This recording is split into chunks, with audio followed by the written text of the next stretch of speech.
If you want news and rumors that appeal, welcome to the Dusty Wheel. Hey, welcome back to the Dusty Wheel.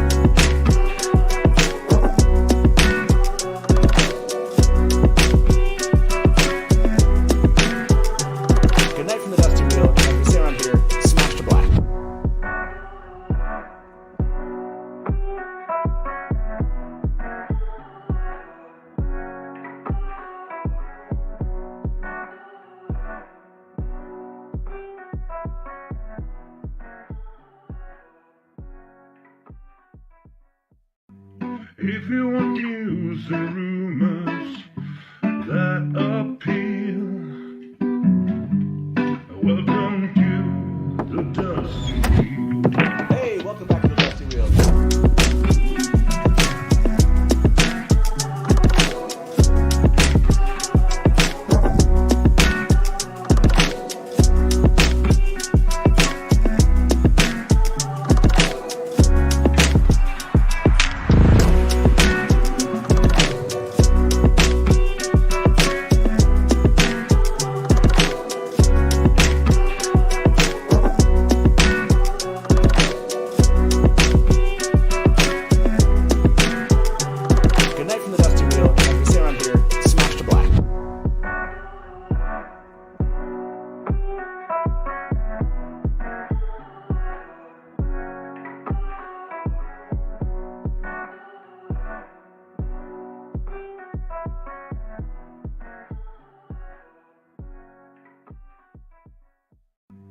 If you want news and rumors that appeal,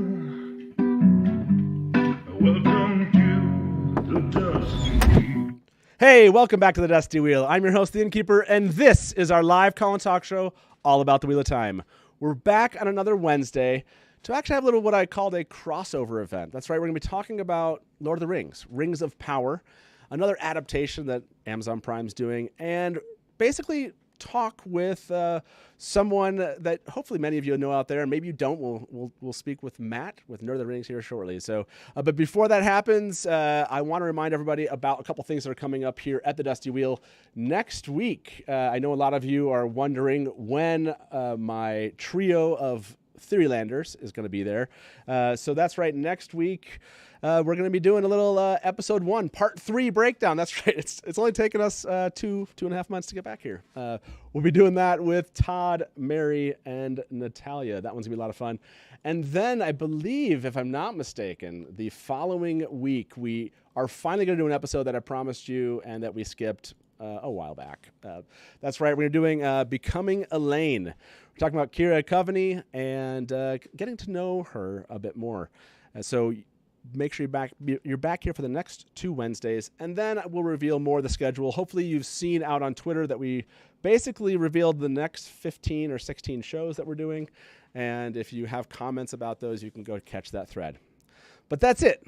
That's it. I know you're not here to talk about the upcoming shows. You're here to talk with my guests that I have. So without further ado, let me welcome my 2 guests to the Dusty Wheel. Welcome, Kristy Lussier and Nerd of the Rings. How you both doing? Good. So, Kristy, for those of you who don't know you, do you want to introduce yourselves to them? Hi. So for those of you that don't know me, I'm Kristy Lucier. I am an independent filmmaker, screenwriter, and work for a company called WeFixYourScript.com. So I do story analyst and screenwriting and script doctoring. And you can also check out my podcast content on The Successful Screenwriter, which you can find anywhere you can find a podcast, or on YouTube, where we do episode analysis breakdowns, and we actually do film analysis. So we watch films and watch episodes, and then we break them down by story structure and character development. So we come from the writing aspect. So check us out, The Successful Screenwriter, but happy to be here. And Kristy is a ridiculously huge Wheel of Time fan also. Oh, that too. So Yeah. Oh, I there's like that, the Wheel there's of that, Time. there's That's that. kind of, yeah. But among the three of us, I think the biggest Lord of the Rings fan has to be you, Matt. Maybe you want to introduce yourself and maybe your channel here to all the Wheel of Time fans that are watching us. Yeah, absolutely. So my name's Matt, and I run a YouTube channel called Nerd of the Rings. And every week I dive into the lore and the history of Middle Earth. And here lately, we've had a little bit of news regarding Rings of Power. So occasionally I dive into breakdowns of teasers like we did today. So that was my frantic day today. And, doing some theories. I also do some fun, I think the most watched video on my channel actually is what if Gandalf took the ring? And I went through and actually calculated out by travel times and everything to determine where he would arrive at different locations. And Nice. a big fan of the maps of Middle Earth, so you'll see a lot of maps used in my videos. But yeah, pretty much anything involving Tolkien we talk about on Nerd of the Rings. You are definitely, at least from what you just described, you are definitely in the Wheel of Time world what we call brown Aja. That's you are, Okay. and that is to say, you're true. one of us from a geek standpoint. Okay. We love the speculative theorizers that do deep dives and are ridiculous about looking up mileage related, Yes. canon just because we can. Yes. So that's a good thing. I was pointing out an actual positive attribute, at least how I Great. would perceive it. So, well, thank you very much for being here. You kindly invited me on your show. I can't remember how long ago it's been. I feel like it's, I don't know, 5, 6, however. I was months gonna say, ago. I think the show, Wheel of Time might have still been going on at the time. Was it? Okay, so it was I think last it might year. have been, Okay. yeah. Yeah. So I think I said I gotta have you back on, and what a perfect time. I mean, how much time do we have left before Rings of Power drops? So it is now less than 2 months. It is September 2nd when it will launch. Wow. Yeah. Yeah, and you mentioned this. Why don't we watch this? And now we're gonna break down. And for those of you kind of like wondering what is going to be the topic, obviously it's Wheel of Time and it's Rings of Power. We want to talk about this idea of adaptations and fandom, and how's it done well, and maybe how when corporations and fandom sometimes clash. Like, what is it about that connection that either we've learned from kind of Wheel of Time and Amazon Prime, or what you're learning now with the adaptation of Rings of Power as Lord of the Rings fans. So, but let's watch this. I mean, this happened to drop today, so why wouldn't we watch it? And Why not? I will have no concept of what's happening here, so you can explain this afterwards. But if you haven't seen this little teaser trailer and you don't want to see any teasers for the upcoming Rings of Power show, then you'll probably want to step away for the moment. But yeah, enjoy this.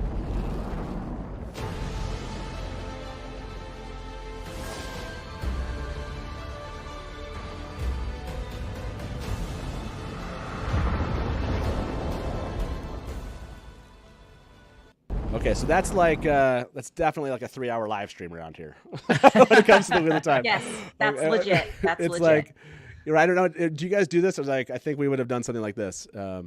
So what else is in the sky? Like zoom on. Like, is there like a symbol in the? Is this like is this a meteor? Is that what we're seeing?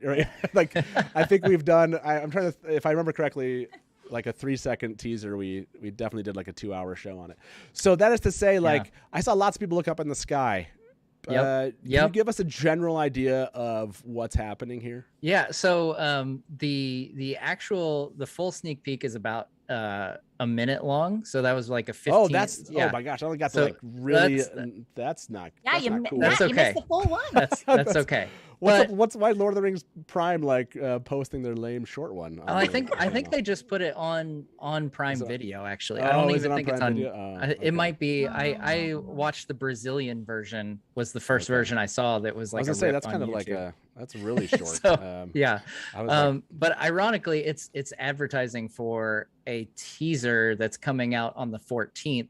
So what you played, I think, is technically a teaser for a teaser for a teaser, which is kind of where we're at now. So yeah, that's a smart thing move, now. Amazon. Smart move. Yeah, I love it. Okay, so if you want to go see the the actual full minute, you've probably seen it if you're Lord of the Rings fans, or Probably, if you haven't, then you can go check that out. I guess on Prime Video. So Yeah. Or you can watch my breakdown that's like 13 minutes long for a 1 minute. And you mentioned, how long do we take? I do remember the first ever promo image of it had the two trees. It was a shot of Valinor. Yeah. And I did an 1.5 hour long stream See? on this There you one go. image. So we're in good company here. Yeah, that's what I'm saying. That's regardless of if you end up liking it, it is fun to break this stuff down. Oh yeah. So maybe let's step back from this and just talk when it comes to adaptations. We've been through this as Wheel of Time fans since 2018, as far as knowing something was coming, and then 2019 started having some of the, announcements of cast, and then some of the, I think, principal photography began in 2019, and then we started getting some. That's when you start getting leaks of what's happening out there, some table reads and things like that. So for the last many years, we've been following this, and then we actually had season 1 premiere. And we have thoughts and opinions as Wheel of Time fans on how that whole process went. Do you have a good example, like Kristy, when it comes to mind, like where a corporation like Amazon, whatever it is, HBO, where they've adapted some beloved fantasy series and the way they've interacted with fans was successful, I guess? Like fan interaction kind of thing? Yeah, just like the way that they, basically made it work, if you will, where the fan reaction was mostly so like excited and engaged with what was happening. Sure. And then the final product ended up being something that fans generally like engaged with. Generally like. Well, I mean, I don't feel that HBO is off with Game of Thrones. Obviously the first season was kind of more of a foundational establishing season. And so there was kind of a split fandom there. But as the seasons progressed and the show really built on that success, I think HBO did a great job of really kind of maximizing that aspect of how do we get that, not only the fan engagement, but really keep it in the forefront and keep it prevalent for people, even if they have to wait 1 to 2 years between seasons, right? Yeah. You're still talking about Game of Thrones between those seasons. And so I think HBO really did a pretty great job in that aspect. I mean, a show that I can think of that wasn't necessarily an adaptation, but I feel like they just really hit the nail on the head is Stranger Things. I think that has been a success in its culture, its fandom culture, and really keeping everybody kind of engaged and pushing that kind of that group forward in between seasons. And the build up to this last season and then what they've been able to do with that, whether it's been through advertising and their marketing aspects or even just their fandom interaction. I think that they've done a good job too, even though it wasn't an adaptation. There's things that you can kind of take from that when you are really wanting to make sure that your IP or your show or your product or your content is really standing prevalent in the minds of people, even between seasons, right? But you're bringing up creative vision, which obviously Stranger Things, man, that's just like 80s nostalgia. Yeah. So I feel like you can just right?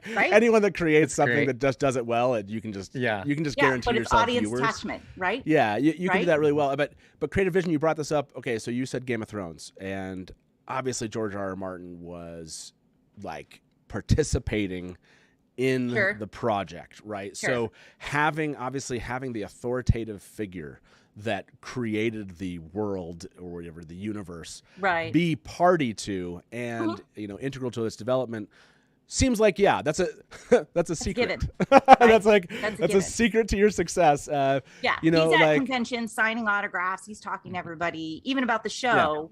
Even though he's not writing the episodes, he's still out doing that. So that was a great tool to have, right? So how do corporations, maybe, and fans, when there's not a creative force, the creative force is no longer there, if you will. They have the writings of that individual, or they have people that worked with that individual. They have significant fandoms that are very steeped in the material. But how do you do the same thing? Can you ever achieve maybe that same success of adapting something, like people said right at the beginning of Game of Thrones, as they did it well at that time, that you would without that vision? Like, what do you think, Matt? I mean, is it possible? And then do you have an example of where they've done that?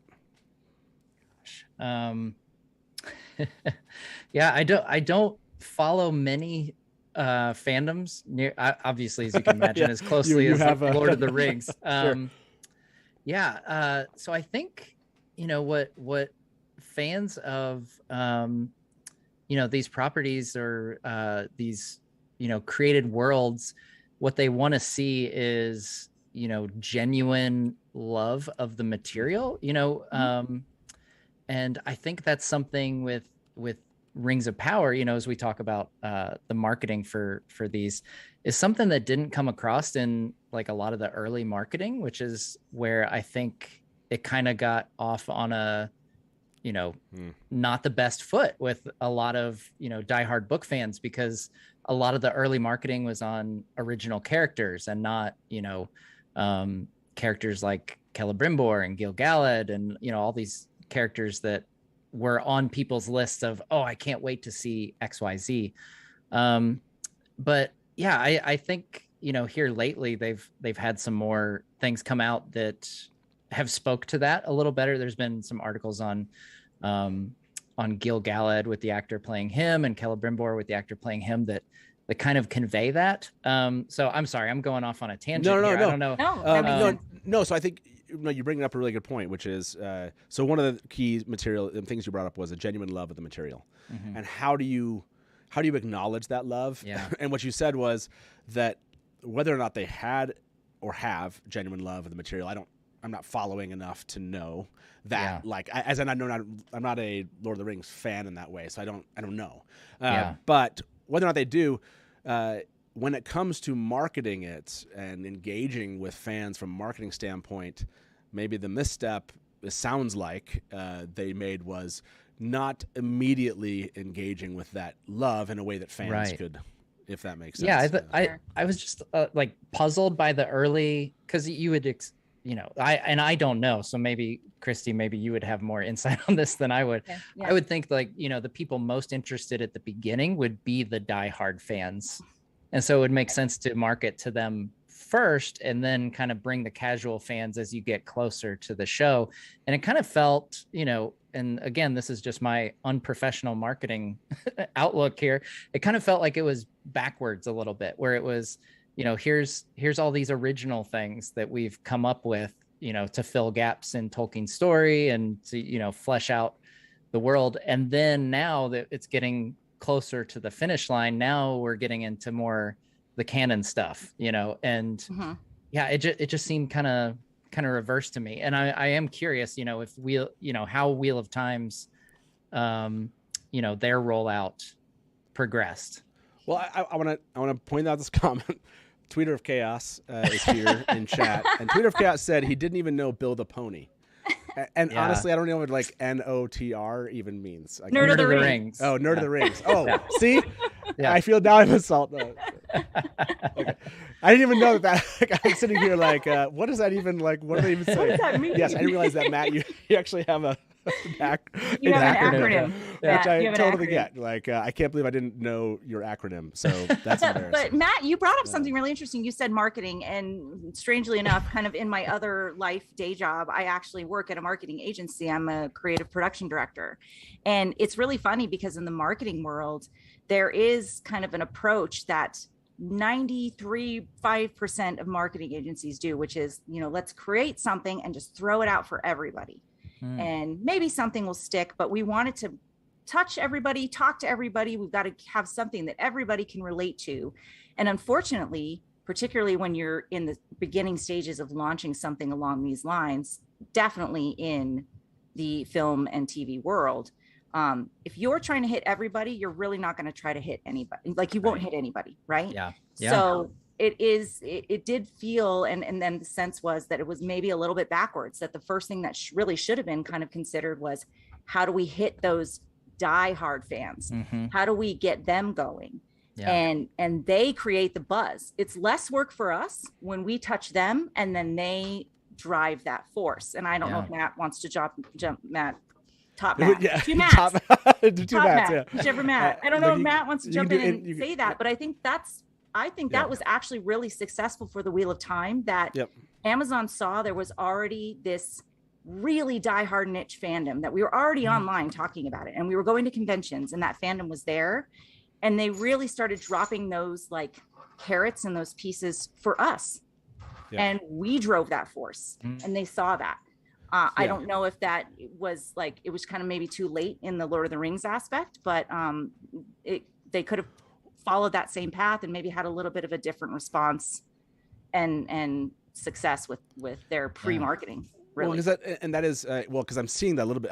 I am following a little bit now more of social media that's going on about Lord of the Rings, and seeing people say, "Oh, there's that character I recognize, and they're doing this, and I recognize this from some story that I don't understand." But yes, like I'm seeing this, and that's interesting aspect of that of what they might have in the show. And so yeah, it does seem like a lost opportunity on their side to not dig into, again, kind of sharing the what either is marketed as or is actually genuine love of the material, because this is something that and I want to get your opinion on Kristy's thoughts here, Matt, but I want to share this story, which was last year. I was at a convention on a panel with Kevin J. Anderson, who is of Dune fame and lots of other things, and I asked this same kind of question, like how do they do this right? And I think this isn't a direct quote. I don't have this recorded, so don't hold this against me nor Kevin. But I think basically the gist was they don't care about you, right? Like corporations, like even social media. It's fun to think that they might. They don't. Yeah. Like this is a business for them, Yeah. and so even then I kind of think to myself like, okay, well, let's just say it's a business. It does seem like you can do business right, and maybe you did business wrong.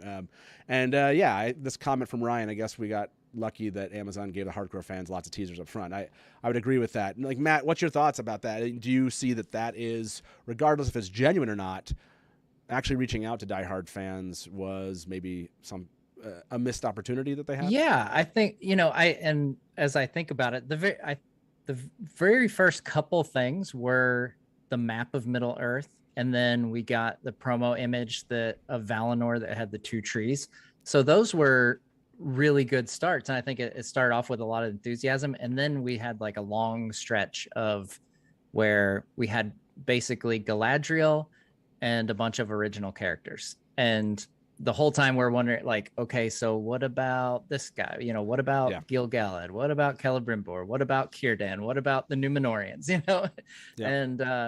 And yeah, I just that was one of the things that I got to have a Q&A with the showrunners, and one of the things that excited me there was that they conveyed, which I think it's hard to fake, honestly. Like, people will say that it's fake or whatever, but I think it's awfully hard to fake enthusiasm the way that they have enthusiasm for the source material. And I've told people this on my channel, that more than any footage that we saw gave me hope for the show. Because I think you're right. Like, at the end of the day, if you look at this from a corporate perspective, like Amazon itself as a company doesn't care. Right, sure. They want to sell Prime subscriptions and books on or whatever. They want to sell and make money, and they threw down $1 billion to get Lord of the Rings and produce Lord of the Rings because it's a potential juggernaut, and they could make multiple times that if they do it well. I think specifically talking about Lord of the Rings fans, I think we were a little spoiled by the Peter Jackson films, for one, that they're fantastic, but then also the behind the scenes access that they kind of gave to fan outlets back in the day. There was like fan websites and stuff had like set visits, and Peter Jackson, when he did the Hobbit trilogy, he was doing production diaries from the set, like years out from the actual, there was constantly, you felt like, that they really cared about the fans in a unique way. And so I think, that was kind of like the expectation that we've had for the last 20 years since Peter Jackson's been, making Middle Earth films. And so now we have, Amazon, who's much more secretive. There's a lot, which I understand because it's an age of spoilers and you want to protect, the story. But it is definitely a different strategy than what we saw with earlier Middle Earth films. I'm going to ask this question for people in chat. Which show had the better build up before season 1 premiere, Wheel of Time or Rings of Power? Now, my audience here, whoever you were able to send over, there's going to be some bias here, but I'm kind of curious. It's not going to tell us too much, but I am curious for those fans because I did ask, like, does everyone here plan on watching, Rings of Power? Everybody said, basically, I think it was very heavily, it was 80%, 84% said yes, and that they watched Wheel of Time. So you definitely have Rings of Power fans here.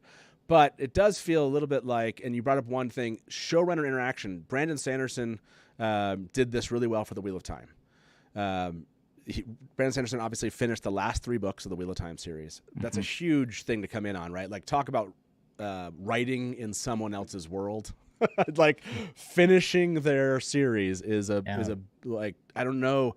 I'm trying to think of like other authors that have ever done that for a big franchise. I don't know. I don't have any that come to mind. Yeah. One of the key things he did was he engaged with fandom with questions, with just thought process of where he was thinking about things, where he kind of felt like he was absent some when he was like researching some aspect. He engaged with fans in a way that, like you said, was kind of hard to fake, like how genuine of a fan he was of the material and wanting to get it right. I guess that to me is another key of when corporations come in and touch, beloved fantasy series or any beloved fan related material, that they kind of have this engagement with fans where it's continual. And there's a sincerity to the desire to get it right. Yes. And we believe that they are trying to get it right. I think that's really successful because do they have to cater to it? No. Like you said, Amazon is a huge corporation and people will watch this show, right? People are going to watch it. Sure. They'll tell us whatever the numbers are and it'll beat some other numbers and it'll be successful to do a season 2. They paid $1 billion. They're going to spend a ton of money. Yeah. They're going to make it successful, right, in that way. Yeah. But to me, like, avoiding like just sincere backlash. You get some fans who are really tied up in certain facts. I'm tied up in certain facts that didn't get adapted. So I get it. I get when fans are like, what, this one fact is really bothering me that they didn't care about. And so I think Brandon got a lot of, it's not that people thought Brandon did like a perfect job. Like that was not the fandom reaction at the time when books came out. They pointed out the mistakes, but they pointed out the sincerity of the writer. So I want to add that because we brought up this like genuine love of the material and then a sincere interaction at a showrunner level to me is like really key. Yeah. And they did that in the Wheel of Time. Rafe at the beginning was able to, he got out more before season 1. Yeah. Rafe Judkins, who did Wheel of Time. He like Zoom bombed a fan convention panel that I was on. Like no one, like he just showed up and he talked to us for like 30 minutes. He would go out and do Q&As, and he would always like write stuff like, I think I'm gonna get in trouble, but whatever. Yeah. I wish there was more of that, right? Yeah. If I could go ahead. I think it just occurred to me, I think it's kind of telling that, when people talk about the Peter Jackson film, they say the Peter Jackson films. They don't say the New Line films. Yeah. They don't say the Warner Brothers films. But when we talk about this series, it's the Amazon series. Yeah. Instead of the Payne and McKay series. That's extremely that's a good point. Powerful what you just said there, Matt. And I think that's crazy. I think that's what, and it's probably hesitancy, in the age of sound bites and everything, you don't want a quote to go awry or, but there's some reason they're being super secret about it. And like, I think it would just, as a fan, I'm not a marketing person, but as a fan, I would love for it if the fans could see this is a Payne and McKay the showrunners of Rings of Power, this is a Payne and McKay adaptation, not an Amazon adaptation, because I think it would, give people a better sense of what these guys are like. And I think it's just telling, that it's still, here we are less than 2 months away, and it's still known as the Amazon series. Well, and it builds trust. It's about building trust. It's about building trust and integrity, and really having a good relationship with your audience. That core audience that isn't just the fleeting audience. They're trying to catch the transient people who are going to get the subscriptions, who are going to order their stuff after, who will just catch the show because they hear it's great. But to have aspects like that, I mean, we did have for Wheel of Time, Sarah Nakamura was involved, and she was a hardcore fan, and was fortunate enough to actually be hired on as a consultant for the show. And she really kind of took it upon herself, and Amazon saw the value in her having a great connection with the fandom. And so she was online, and she was a presence, and she was, to the best of her ability, for what she could talk about or what she could say, she was able to help kind of give some of those aspects that that you would be seeking from a showrunner or from those executives.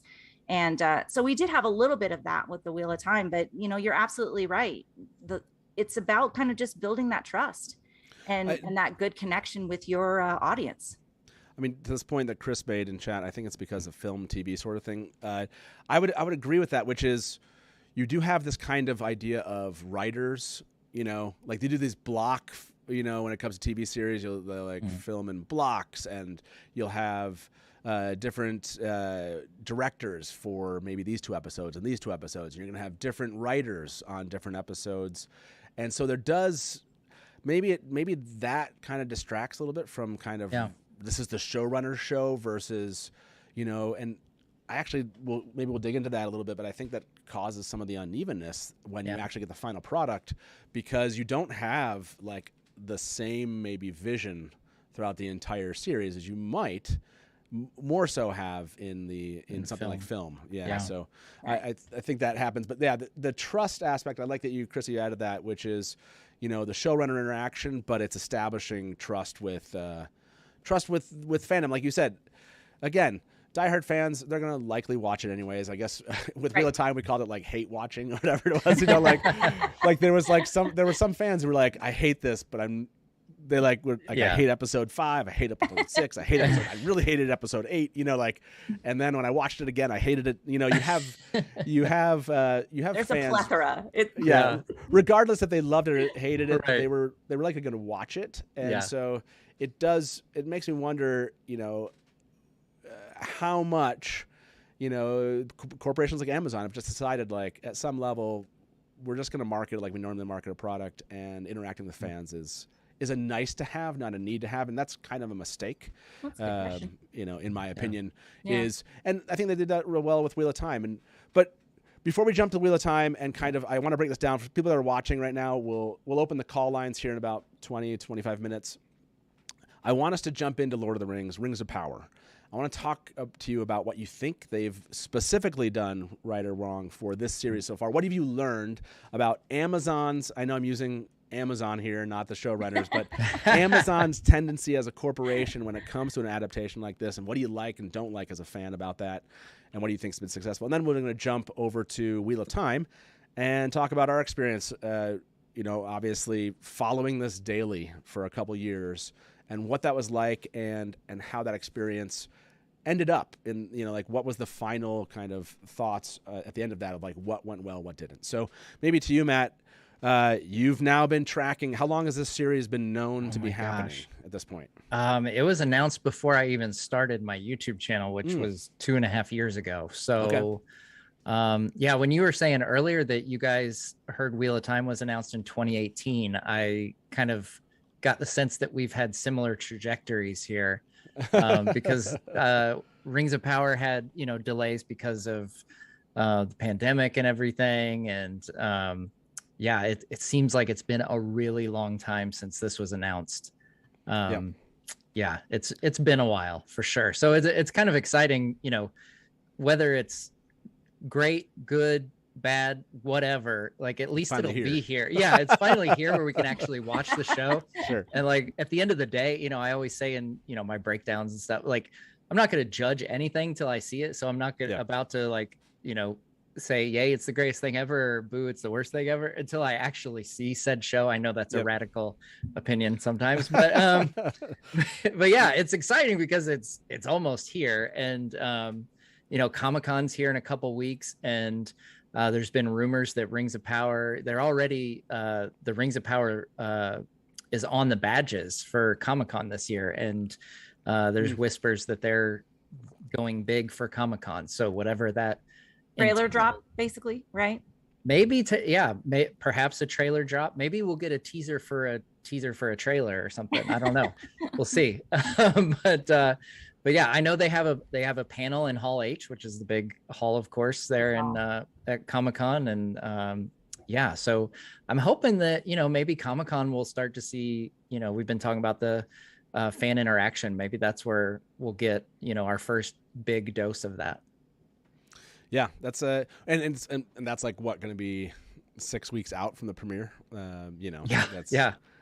So pretty wild. Yeah, it's a tight race to the finish here. I actually thought that Wheel of Time like had it, you know, went to the very end, but honestly, I think, correct me if I'm wrong, everybody, I thought Wheel of Time's first big trailer hit at the end of August, beginning of September. Yes. And so that was a full like 2.5 months. Wow. And so we already had the full trailer out 2.5 months before. And then that's when you actually, and then it was about a month. And the last like month and a half was just ridiculous because it was like little clips like all the time. Right. There was just so much material you couldn't cover it. So they did follow that same trajectory of like everything at the very end. But what has Amazon done well, do you think, about this? Or where do you think that they've fallen short from, you know, bringing this to fandom? Yeah. So, you know, I kind of already touched on, you know, the things that I feel like they've kind of come up short. You know, like I said, the focus on original characters and the marketing early on. You know, I just had a hard time getting excited, you know, when, so one of the big storylines is that they've, you know, brought hobbits. They're called Harfoots in this, but they're hobbits into the second age where, you know, they're not in any recorded history of the second age. And, you know, for me, like one of my big things before the show, when the show was announced to cover the second age, I was like, oh, I'm excited, you know, that we're getting, you know, beyond the stories of the third age where the hobbits are the unlikely heroes because, you know, and then we get all these hobbits added in, and I'm like, come on, guys, like they're unlikely for a reason in the third age. Let's keep them there. But that being said, you know, here recently we've seen some Weta Workshop work, which Weta famously did an incredible work on the Peter Jackson films. Weta Workshop did the orcs for this show, and they look great. We know that Weta Digital's been involved. Can I ask you? Can I ask you why that wasn't their first?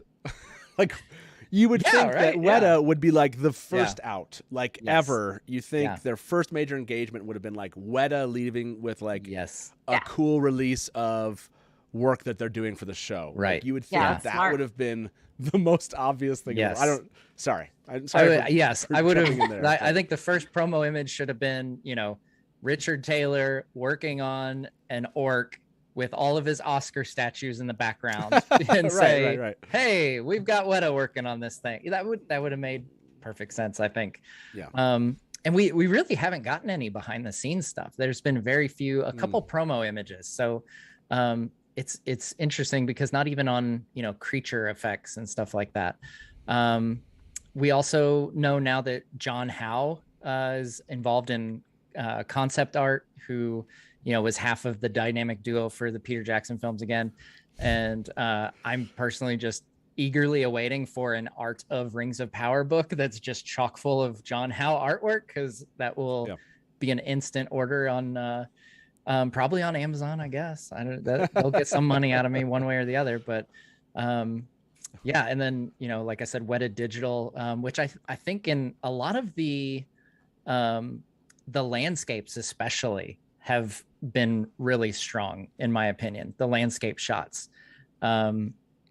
Yeah, so I think, you know, the times where they've and I mentioned, you know, the articles talking about the actors portraying Gil-galad and Celebrimbor.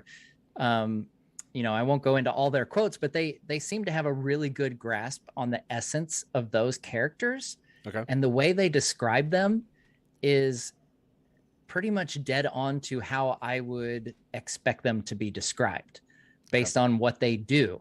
And again, we don't have like actual lines of dialogues for these characters, but we know, you know, we kind of get a sense of their motivations, and we know, you know, what they do in this age. And to have quotes like that from the actors portraying these big, important canon characters, those have been really strong pieces, you know, in terms of their marketing, or, you know, their rollout, whatever you want to say. Yeah. So yeah, I think they're on a little bit of a, you know, you know, especially if we're grading on a curve, like they're on a hot streak right now with a couple articles, and some good visual work on the part of Weta. So yeah, we'll see where it goes from there. So, and that's, I guess, maybe just an interesting point of this. That is one aspect that has been consistent, I think, with Amazon, the way Amazon does this, which is they save that kind of like, I don't know, they think it's, and maybe they have stats to prove this, right? Like, wait until the very end and then just start hitting you with like awesome news. You know, and so maybe they're following the same script as they follow with all of these, which is the last 2 months. This is when kind of the bigger news hits. But yes, like you're naming stuff that, again, I don't really know the names that well of Lord of the Rings related people, but things that you would have been like, oh wow, we can hype people with just a name. Yes. Yeah. And instead, like you said, they kind of fell short on the kind of maybe initial marketing out. Yeah. Of the gate. And I don't know. I mean, who am I to say which way is better or which way is more effective? I'm a fan, so I'm going to look at it like, you know, if you're going to say like, hey, do you want to hear about, you know, the Hobbits, or do you want to hear about the guy who makes the Rings of Power? I'm going to want to listen, you know, I'm going to want to hear about the guy who made the Rings of Power. Right. So that's what I'm more interested in. Now, I mean, maybe, you know, maybe there's some strategy, and, you know, like I said, I'm not a marketing person, I'm a fan. So take all this with that particular grain of salt. But yeah, all that to say, I'm pretty pumped with the descriptions that we've got of two of my big name characters that I'm looking for the show. That's what, to the point that you were making about the Hobbits, you know, and you're like, I wanted something different. Chris's point here that I put on screen, I think they want to distance themselves from the movies. This, I feel like, and I'm kind of curious, Kristy, like, you're in the writer's room for this, and you have all of these other fantasy shows that have come out in the past, and maybe Lord of the Rings gets to kind of like, they're one of the ones that I feel like they can just kind of, it doesn't matter, right? I'm going to bring back the Hobbit. We're going to do callbacks, you know, or call forwards, whatever you call it, you know, to things that have already been out there. But I get this feeling like everyone, like, we have to be original. It can't refer to anything that, you know, other shows have done.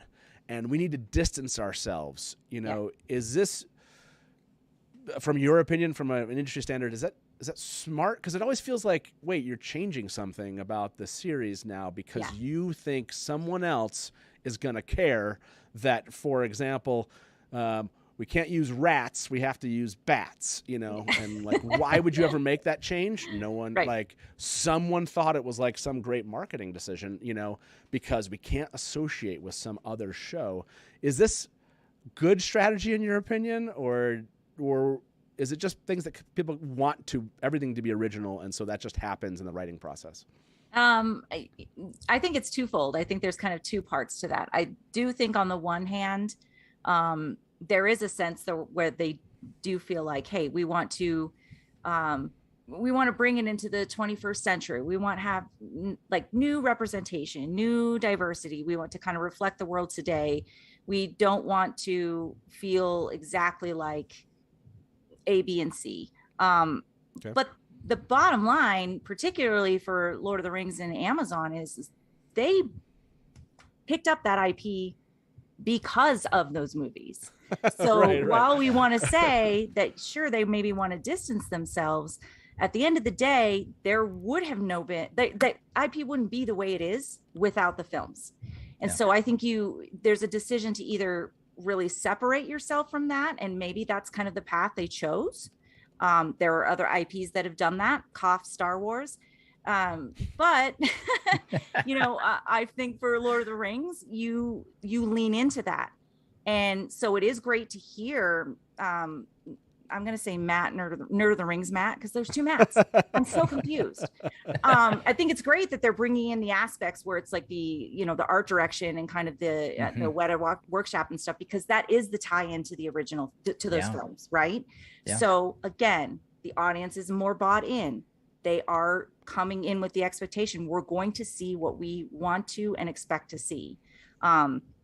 So, when you get to that writing process, though, that's really when you have to make some really tough decisions on how strict do we stick to that canon? How do we follow that lore, and how, married to it are we, right? So while we never really see hobbits in this second age, there must have been at some point in the writing room a decision on why they wanted to do that. I feel it was because they felt the audience would recognize that familiarity, and they want that tie-in again to the films. But that might not have been the best spot to do that, right? We don't know. We haven't seen the show yet, clearly. Right. But that's obviously been a sticking point for really Tolkien and diehard fans, is that, hey, you're not sticking to the canon.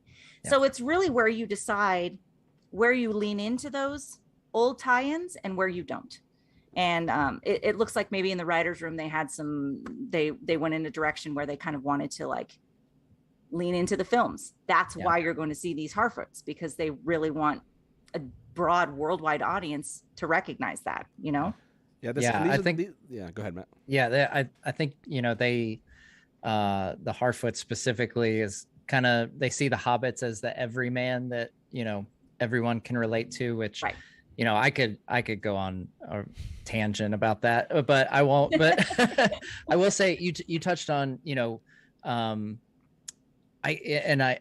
I can't remember the exact words that the showrunners used, but obviously nobody is pretending that the films don't exist and that that's not on the forefront of people's minds. And so I think they, for legal reasons, have been very careful on what they say and what they do in terms of matching, those films produced by a different studio, because they have to. Sure. But if you look, you look at this show visually, and it's pretty obvious that there are a fair number of things that could fit within the scope of the Peter Jackson universe, so to speak. I mean, I know obviously we've got some differences, but you look at the actress portraying Galadriel, and it's not that hard to imagine her as a younger version of Cate Blanchett, for example. Right. Yeah. I mean, for crying out loud, the actor who plays Gil-galad looks almost exactly like the actor who played him in the prologue sequence. And a lot of the weapon designs are similar. The costumes, for the most part, seem similar. And I think even costume design, was on Rings of Power, as someone who was doing costume design on the Hobbit trilogy.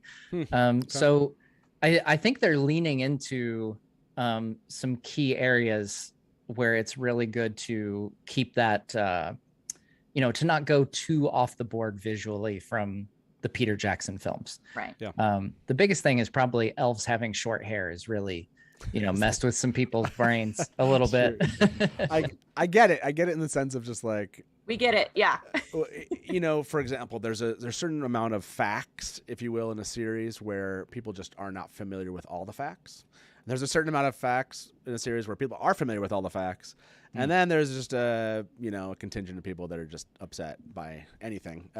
But I certainly fall, I've certainly been that person where I thought of something and I was ticked off about it, or I actually know things and I'm not really happy about how they've changed them. So I get it. That stuff happens. But I tend to be, like you said, I tend to be the person where it's like, I want to watch it. Yeah. And my commentary on it's going to be pretty nuanced. Like I don't I just don't get up in arms and scream about like this kind of stuff. Like if this makes sense, I tell those people all the time, when Robert Jordan was alive writing books, we argued with decisions he made. Yeah. You know, like it was like Yeah. like we were like, that's dumb, and you just wasted half a book, and I hate it, and I wish you would I'm have changed throwing that this plot. book because And, I'm pissed about it. you know, like we disagreed with Robert Jordan, so yes, I disagree with Rafe and Amazon for choices, but I didn't stop reading the books, and Sure. I still enjoy the things I liked about them, if you will. So, but yeah, that makes sense to kind of obviously the familiarity aspect, right? Again, how do you successfully do it is creating some familiarity with your audience out there. Again, fandom, people said this all the time about Wheel of Time fandom is like, you guys are like 1% of their audience that's watching, and so it's not really that important what you think about stuff. And we're like, but we're the ones talking about it like every day. And so, you know, it's less that it's like, so you have to listen to us, and more like, no, we want to talk about it. We want to sit there and talk about this like we've done for the last 20 years of our lives. Give us something we can talk about. Like that's all we're asking for. Give us something that's really fun and interesting to talk about. So I would say that companies that adapt material with like beloved franchises, giving those individuals something to really love and talk about, that if that's on your forefront of your mind, your show will be talked about for decades, kind of like Lord of the Rings movies are, in my opinion. So, not that they didn't piss off people back then, I'm sure, with changes or whatever. Oh yeah, I mean, being introduced to the world through the films, it was kind of interesting because I watched Fellowship and Two Towers and then read the trilogy and then watched Return of the King. So Return of the King was really my first experience of having read one of those books before seeing the film. So in the extended edition, when the Witch King breaks Gandalf's staff, I was like, wait. And so, you know, it was, I was kind of oblivious, you know, but by that time I was already sold on the film trilogy as a whole. So this will be a whole new circumstance for me going in fresh. I guess with The Hobbit, it was the same way, but it was just there was so much extra, you know, lore and stuff crammed into those three movies that it was a little bit different. I'm gonna say this about The Hobbit, and you might not be my friend after this, but like I watched The Hobbit with kind of the new glaze of what fandom criticisms are these days. You know, like people talk about like clothing's too clean and people are not dirty enough and all these kind of things. Like it's very, and so it's always interesting. And then they told a really good story, and it's like the perfect amount of time and space that they did it once, but now they're just belaboring these other points, and they're going off and like giving us tangents, and I hate it. And I go watch like The Hobbit, and I'm like, dude, I read the books, but man, this is never ending. It's like and they are just like talking about stuff maybe I forgot it, but like I feel like The Hobbit was just this like never-ending extension of the world that was not a tightly told story without its major problems. No, it definitely was. Could have been done in one film. I don't know about one. I think two would have been. I think two would have been. See, now I enjoy the Hobbit films probably more than, you know, most. Well, maybe not most, but I find there's a lot to enjoy in the Hobbit films, but you have to work harder at it, which is the thing. Yeah. Like I can sit down with Lord of the Rings and it's just gold from start to finish for me. Whereas the Hobbit, I get to a certain point in the, you know, especially the second and third ones where it's like, oh gosh, this character just drives me insane, you know? Right. But the thing with the Hobbit films is, you know, there was obviously, it's well documented. There was a crazy short timeline when compared to Lord of the Rings. You know, I won't get into too full on apologetics mode here, but, but I will say, like, for as many fan edits as there are out there of the Hobbit films, I don't think that would happen if there wasn't a certain amount of really good material there. Yeah, no, that's true. Because, you know, crappy movie, like there's probably not people out there making fan cuts of Morbius right now, I would imagine. So because Morbius is already a fan cut. Oh, is that what it is? Yeah. Okay. I mean, that movie needed, you could tell it had 30 extra minutes. I need to They go just watch cut it. it I out. have to watch So- it because I feel like it's so bad. It's going to be so amazing. Like it's like It's like the Cats thing that they did. Oh my gosh. Oh, that's so bad that it's so amazing. Like when you can switch your brain off and like I'm not going to take anything this does seriously. I'm just going to take it as a Yeah, comedy. that's great entertainment. Oh, Great. it's a delicious Great. entertainment for sure. This poll I have in chat is it right to change a book fact in an adaptation to distance themselves from another show? Yes, only garnered 11%. Fans believe no 41% of the time, and sometimes 48%. So, again, I think that most fans of material would much rather see the version of the thing and even if it's like the stuff is all derivative. Like, give me a break. Like Robert Jordan had a second age and a third age, and guess where his main story happens? In the third age. Like it's like he purposely tied like the first book into Tolkien's stories. So yeah, there's gonna be stuff. Moraine, for example, has a staff. Yeah. But She's Gandalf. guess She's what Gandalf. what was missing in the show, right? Like, and Yeah. it's like we don't She's want not a gay wizard. That was missing. no, but we don't want anyone to think that she's Gandalf when she comes to a village and takes people that are chosen away. Of And course, people four recognize of them these too. things. Yeah. Like, oh no, it's gonna be a staff that does it. That's the thing, So sometimes it does feel, from a fandom perspective, like why pick that one thing? No Right. one actually cares. Yeah. And actually, Robert Right. Jordan himself was like, yeah, I purposely did it so Yeah. Lord of the Rings fans would understand, would feel like this is the type of story that they might enjoy. Yeah. So Yeah. I Roll would agree with with it. fans. Yeah, I would say Yeah, roll with it. sometimes maybe sometimes okay, but most of the time I would say no. Yeah. Okay, I know we have about a half an hour left. I want to open the call lines for people, and I want to dig into switch to gears to what Wheel of Time, lessons learned, if you will, from Wheel of Time fans to you, Matt. And I want to ask you your thoughts on the Wheel of Time show from somebody who didn't know anything about the Wheel of Time, Yeah. what you thought of it. So let me just remind people, if you want to give us a call, you can do that. It's 1-313-825-5968. And no, we are not in Detroit. People always say that, like the first time we use that number, they're like, oh man, I didn't know your show was in Detroit. No, it just happened to be Talk Watt is the way that's, I picked a number where I could use Talk Watt. So 1-313-Talk Watt. If you want to give us a call, we'll weave you into our discussion here. Lessons learned, Kristy. Let's share some lessons learned from fans when Amazon Prime adapted The Wheel of Time. What to you was something done well? Something done well. Something done well. Yep.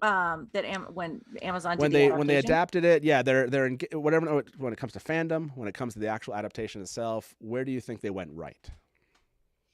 I think there were a number of things. I think obviously we already touched on kind of the little kind of Easter eggs that led up through their whole marketing campaign. I think really us having that first image of Rosamund Pike holding Eye of the World, and they announced her as our first cast member. That was tremendous. We all know Moraine in terms of Eye of the World of that first book. So to have her be that first big announcement and to show her holding the book, I think something like that is great. It's an embracing, like she's embracing this. We embrace her taking on that role. I think that really kind of set a tone. And I do think that they did a great job in terms of marketing up to the premiere. I mean, you just saw Wheel of Time stuff everywhere. So I think that was great. I think that they really did kind of try to reach out to the online fandom when they did notice there's a huge online fandom here, particularly like Twitter fandom or these content creators who are talking about Wheel of Time stuff all the time. There's a convention that they started because of Wheel of Time, not because of the movies, but because of the books. So I think that there were things that they really recognized and did try to kind of touch into and wanted to really, help kind of build up when the show was getting ready to come out. So, I feel like that was a great move on their end. The marketing, I want to call that out. I think the marketing early on, they did an amazing job over social media. Yeah. Talking to fans. Right. Like their social media team did a great job. And then they released stuff a year out. So a year out, we started getting these teaser images of props, and they would do these little breakdowns of the props they were using. We definitely had showrunner interaction very, very, very early in the process. Their social media accounts were on point. Right. I mean, you could tell when they would like switch somebody because it would go like dead silent and the person could not make any jokes that were even relatively like on point to what we were talking about. Those darn NDAs. But that whenever they'd get someone new running that account and then that person kind of got to know the fandom, you could see they started to kind of learn how to kind of speak to the fandom. And so that I think I don't know. I don't get the feeling like they did that for Lord of the Rings as much, but I would say Wheel of Time, they knocked it out of the park from an early engagement aspect. I think that was really, really smart because a lot of us gave them, again, it's that benefit of the doubt. It's really tough to give people benefit of the doubt when it just feels like they're building up the hype and it's the last like couple months. And so now they're engaging with you and you're like, okay, why do I trust you? Because you're not that engaged. So the fact that they engaged, well over a year beforehand and were really active and I think even the showrunner, I think Rafe was doing like releasing information. That's how this What Wednesday came about. And fans came to expect something new every Wednesday. And so eventually Amazon was like, maybe once a month on Wednesdays because it got to be a little bit much. But it was still like really smart because people still beg for like, it's What Wednesday, something's going to happen. There's like there's definitely a built up. So I think marketing was done really well. They also, set up screenings for fans, and maybe they'll end up doing this for Lord of the Rings. I don't know. But I did hear they are doing that. They're doing theater releases, right? Like theater screenings of the first couple episodes. I've heard rumors. I don't know if anything's. I think today with the teaser that was released, they announced that there's going to be premieres in New York and London, I believe. Okay. And then other than that, the theatrical release for the premiere is, I think it's still kind of a rumor right now. I don't think that's been confirmed. Okay. So it's a rumor. Maybe that again for the Wheel of Time, they definitely for the premiere itself across the U.S. at least. I can't remember if it was internationally where they did some things too, but I think it was only London. That was the only other because it was premiering. Yeah, I think it was just the U.S. But that was definitely, I know a lot of fans love that, to just be able to go for the first two episodes. I think it was first two. Maybe it's the first one. I can't remember. But I think it was two. Yeah. First two, and go to a theater local to them and get in free and actually have an engagement. Like that, again, is like one of those, it's just a smart thing to do, which is like, hey, we know you guys are excited about this. We want to engage with you this way to acknowledge your excitement. And it felt pretty genuine, like I said, considering their engagement. I think that would be a great idea for Rings of Power to do, honestly, because there's a cinematic history there, when you think back to the films. So I think it would get people pumped up to go, the fact like I'm going to a movie theater to watch a Lord of the Rings adaptation. Right. No, who doesn't want to say that? Like, I don't care what the marketing's been to that point. It's like, I can go to a movie theater and watch a story that takes place in Middle Earth, and who would not be intrigued at the very least, if not absolutely pumped. And not to mention the fact that they've spent so much on this show. And, as far as, money going into the production, you have to imagine that's going to come across. I know there was a quote recently that one of my YouTuber friends, In Deep Geek, shared, where someone who worked on the show said that I think the term was, correct me if I'm wrong, because I think you saw it too, Matt. He said it dwarfed Star Wars and Marvel, like in terms of production. Is that one? Was that the one? I think that's what he said. I think he used the term dwarf, but either way, he said that, like, as far as, we're getting the sense that this is going to be one of the most cinematic TV series of all time, or should be. Yeah, That- because I remember some quote that like makes that just sense. talking about it. Yeah. Yeah, Like, that makes the amount sense of, the amount of budget-wise. money. So Or no, yeah, I think, to- I thought and it was to like a put it Weta in a- person. Was it a Weta person? I thought it was something having to do with Weta also. They were like, this is like they're pulling out all the stops basically for this. But like, yeah, I can't remember what it was. I was looking up the quote to see if I could find it, but Yeah, he said I spoke to someone a while ago who had worked on the Rings of Power, Marvel movies, and Star Wars. I asked how they compared in terms of scale of production. His response: Rings of Power dwarfs Marvel and Star Wars. There's no competition. yeah. That is the Well, quote. Yeah. That's the quote that he said. I know, and I'm not So disagreeing I with don't know. like that. That's that's a not. hype level. really Like, bold. But I I'm have keeping a my but. expectations lower. I have a but. And it may actually lead into a question of like, are they speaking of Star Wars, the episodic series that they've been Right. releasing, or Yeah. are they talking about the films? And Yeah. it may have that sense and it may have that feel, or that person may have had that feel, because when you are talking about a lot of Marvel products, or you're talking about the Star Wars TV shows, they are extremely confined when they film. Mm, You know, yeah, that's true. you're in blue screen, green screen studios. It's not that huge cinematic feel. Whereas we know with Lord of the Rings, and then a lot with this series as well, I mean, they're shooting on location, they're out in the environment. So that's Yeah. going to automatically give you that big cinematic Oh, feel, for sure. Yeah. right? So I can understand maybe in that sense, saying that like, oh, Yeah. it kind of dwarfs that. Well, absolutely. Who Yeah. wants to be in a soundstage for 6 weeks when I Right. can be out shooting wherever? You know what I In mean? New Zealand. Yeah. Yeah, exactly. But Yeah. that's my butt. That's a good caveat to keep That's a in good mind. caveat. Yeah. Okay, Yeah. so we have 3 people. I'm gonna give it to these 3 that are waiting here. We'll bring them all into the show. I'll turn off this.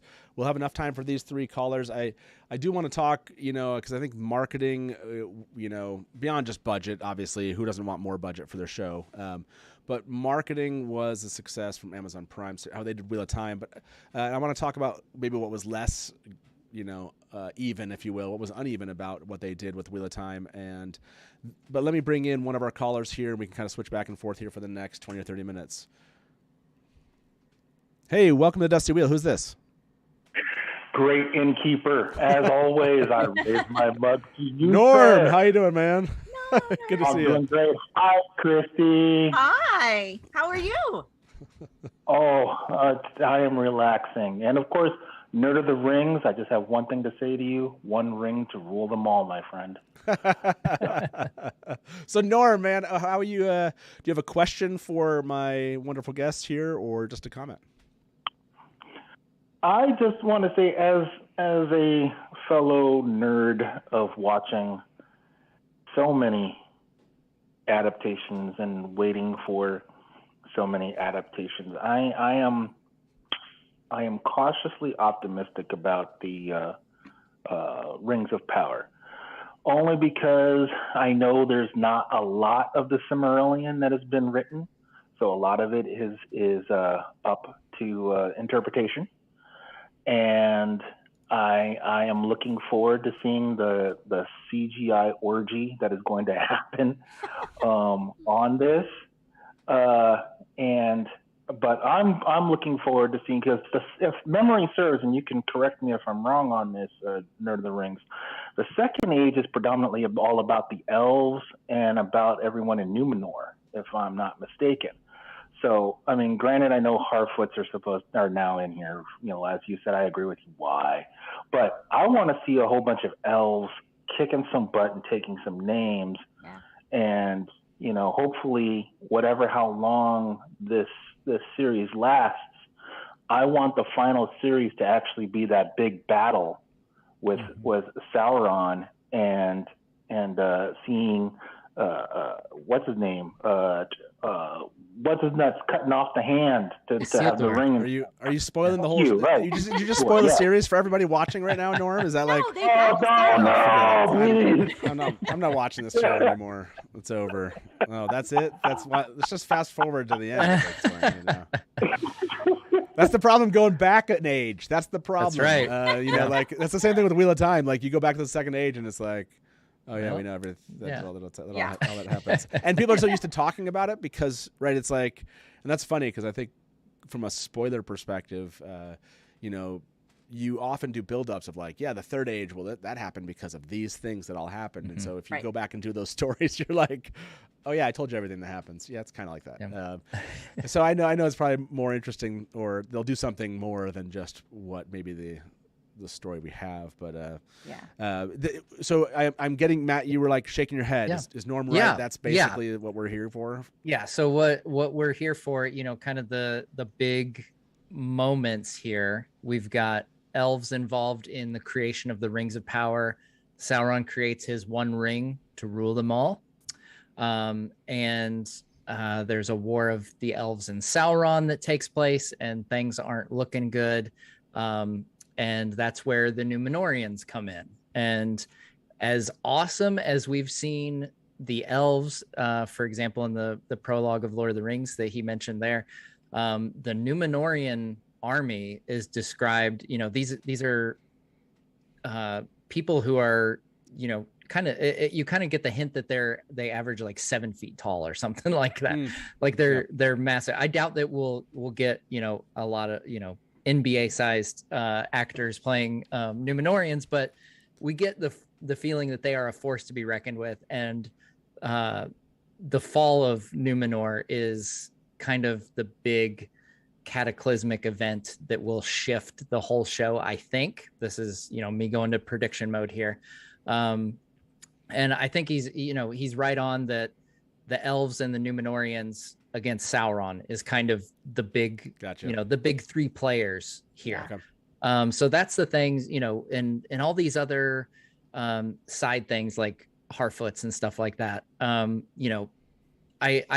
can, feel the way I feel about them. At the end of the day, like they've got to get the canon things right, and it'll be a lot easier pill to swallow, like the extra added things, if they're doing a good job with the canon stuff. And I'm sure that's the same for what you guys experience as well. And exactly. The War of the Last Alliance that we saw in the prologue of the Lord of the Rings, presumably that will, be, spoiler alert, roughly around the time that the show ends after its great. You just rumored 5-season run. So yep. So my prediction that I made like way back when they announced that this was going to take place in the Second Age, my prediction that I think would be an awesome ending is if it just left off with the moment that we saw in the Fellowship of the Ring, but where Elrond is trying to convince Isildur to destroy the ring. Oh yeah. And Isildur, he says, cast it into the fire, and Isildur says no, and then just have Elrond yell, Isildur, and then cut to black. And that's the end of the show. You're not going to get it. Look, I'll be honest. I want to tell you this. You're not going to get it.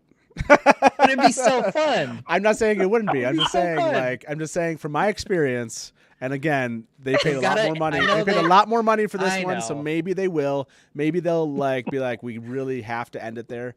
But my experience is we're going to get something else. So, hey, Norm, man, it's awesome to hear your voice, as always. Thank you, sir, for calling in. And we will talk to you again at the Dusty Wheel. See you, man. Hey, Matt, can I leave with one more thing, please? Yes. Yeah. Is it okay? For you, Nerd of the Rings, this anecdote is for you. When my friends and I, back in 2000, when we first saw Lord of the Rings, A Fellowship, it was in one theater at that movie theater, and it was barely half full. The next year, when Two Towers came out, and we were there for the midnight showing, the year before that, we were at the midnight showing. It was in 5 full theaters. Everyone and their uncle showed up to see that movie. Yeah.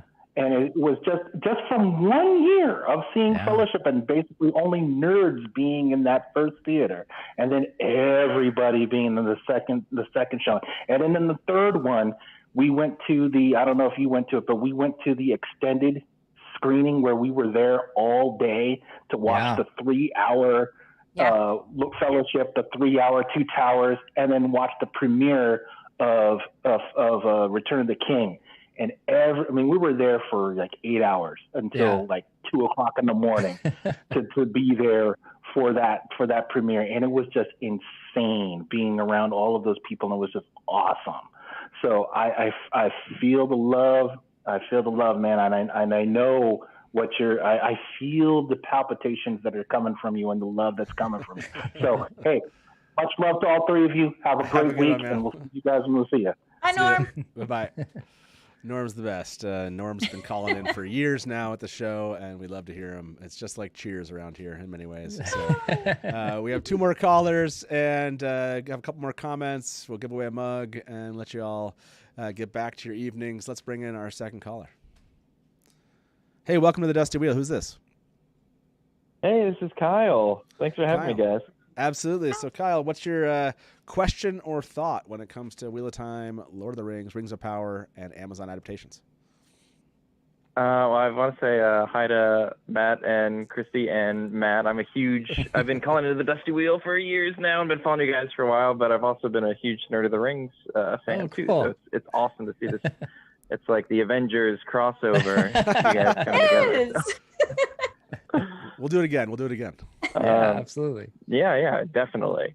I just wanted, one of the things I thought that the Wheel of Time did really, really well, and you guys mentioned this a little bit, was about how engaged they were with the fan community. And I feel like how good they were in Rafe coming in, and like how involved they were with the Dusty Wheel and, Daniel Green and a lot of these online Wheel of Time fan communities. It gave them a little more mileage, Sure. Like I liked the series, but I didn't love it, but I'm sticking with it, and I'm still happy to see where it goes because of the love that they gave to the fan community. So I'm hoping, I don't know if Lord of the Rings, if it's going to be the same sort of thing, but they got cred. They definitely got cred from Fandom for that. Not all fans, but there's a lot of fans that weren't tracking this and weren't aware of that engagement. You could always tell when someone had not been tracking any of the news and any of the engagement, because they'd be like, what did they change?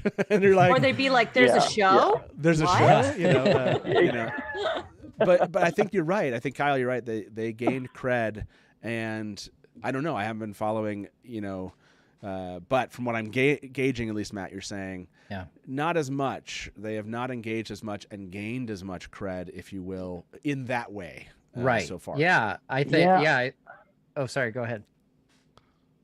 Oh no, I was just thinking that maybe the Lord of the Rings fandom is so much more spread out than the Wheel of Time fandom is part of the issue there. I don't know. Yeah, I'm sure Lord of the Rings, I think, again, thanks to the films, probably has a larger casual fan base. Oh, sure. Yeah. Huge. So right. So there's that aspect. Matt, you were talking about how the interactions online, that's not really something that we've seen from Rings of Power. Just your tweet asking about questions, and like the official Wheel of Time Twitter, like, They started responded. throwing out questions, and I was like, what? Like this does not happen on in our neck of the woods, I would say. Well, I have to ask you, you just brought this up. Who wins in a fight, Bella or Bill out there, Bella. everybody? Sorry. Bella. I have to ask for who. This is the question that they asked. Who wins in a fight?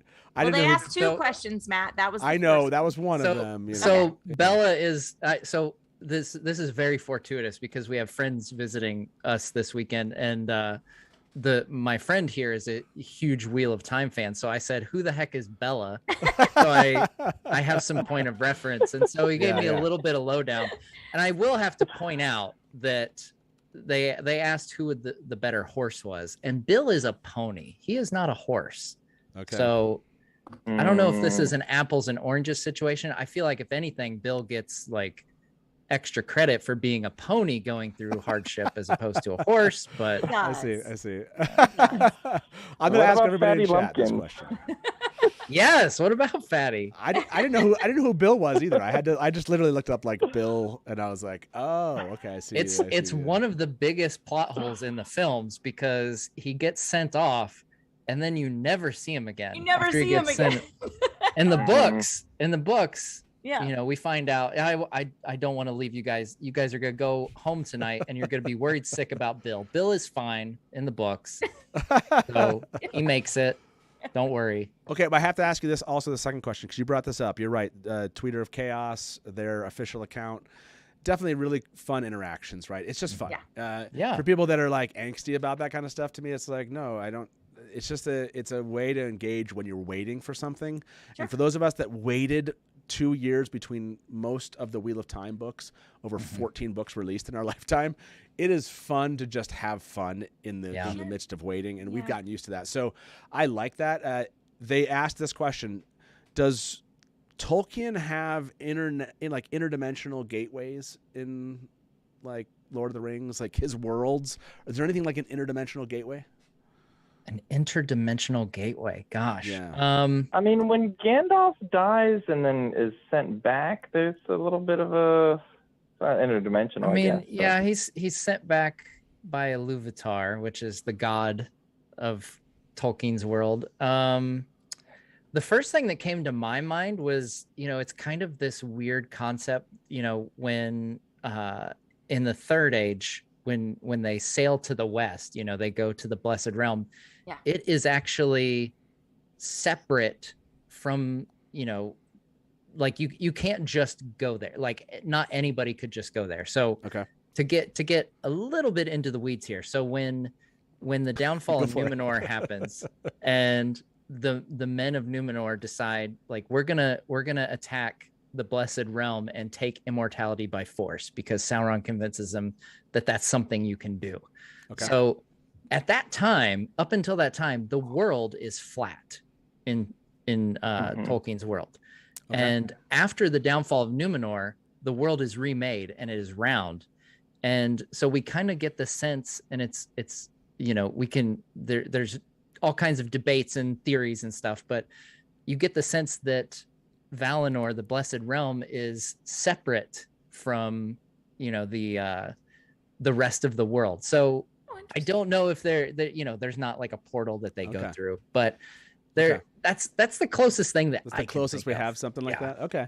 And for those of you that are watching this later on, you hear this, if you have other theories you want to throw out there, there's, if you will, like in the Wheel of Time universe, which is like Jordan just created something extremely like infinite, if you will, like just the way that he has this concept of turnings and parallel dimensions, and then like every possible world that can exist does exist, if you will, and he has this idea of concept of like mirror worlds, which is like worlds. So is this like multiverse kind of stuff? Yeah, it's like multiverse, but it's like multiverse times 10. You know what I mean? It's like it's every concept of multiverse basically in my mind. Like if a world could exist, you can technically in some form or fashion maybe get there also.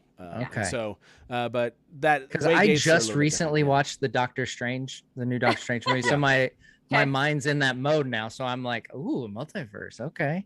See, I was thinking that Wheel of Time, if you're watching, that was code for something.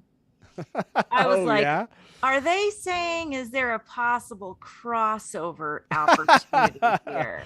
Which would not surprise me. That's why I was like, Bella won this fight, by the way. Not a surprise, because it's Wheel of Time here. I'll do the same poll on my next stream, and I'll let you guys know. That's not fair. I think you have. But I'm gonna put 3 options. I'm gonna put 3 options on mine. I'm gonna put Bella, Bill, and who's Bella, and I'll see which one comes up. By the way, I can't imagine anyone says yes on this, but do you want to cross over from Watt into Rop, if you will? Okay. Hey, Kyle, thank you so much for calling in, man. Appreciate you following the show, and appreciate you having you here. I did have one more question for Nerd of the Rings, Matt, if you'll allow me. Go for it. Go ahead and ask the question, and then we'll let you go, and Matt can answer that for you. Sure. Matt, the Rise of the Witch King of Angmar, you think, in the show, or no?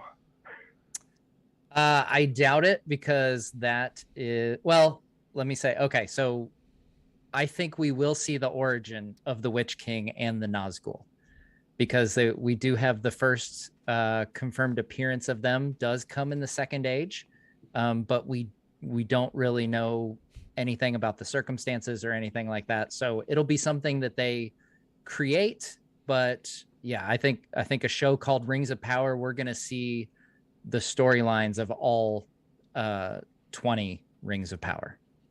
Okay. That Good answer. would be cool. Answer. Hey, Kyle, thank you so much, man. We'll talk to you Thanks, soon. guys. Yeah, see you. Bye-bye. Talk to you later. Bye.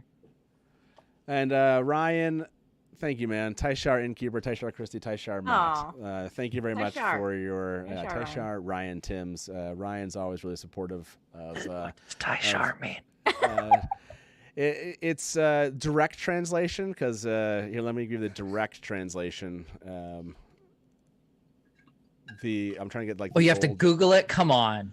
Well, no, I'm going to give you because again, it's Well, I mean, like- interpreted from the old tongue. Yeah, So I'm like trying to in give you the, basically in old general, tongue. it's like in honor of. Yeah. Oh, But okay. I'm trying to give you Yeah. like the exact Getting me the old tongue. tongue. Yeah. Okay. A- Not a the new dir- tongue. yeah. Old tongue.